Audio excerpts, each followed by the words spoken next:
কবি বাপন মান্নার খটাস কবিতাটি সমাজের এক নির্মম বাস্তবতাকে প্রতীকী ভাষায় তুলে ধরেছে।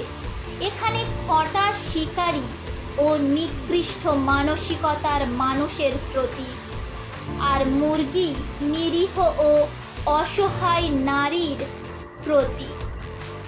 কবিতাটি আমাদের অন্যায়ের বিরুদ্ধে সচেতন হতে এবং মানবিক সমাজ গড়ার আহ্বান জানায়।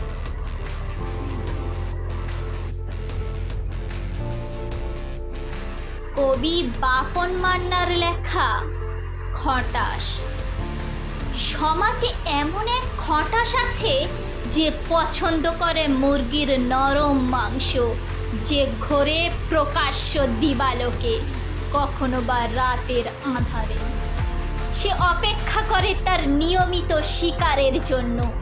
সাধারণ লোক অনেক যত্নে, ভালোবাসায়, অনেক স্বপ্নে, অনেক আশায় লালিত করে তাদের গৃহে তাদের মুরগিকে।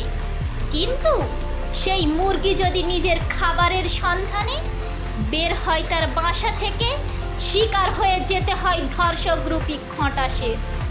সমাজের নিকৃষ্টতম প্রাণী মুরগি পায় না যোগ্য বিচার। খটাস আবারও খুঁজতে থাকে নতুন শিকার।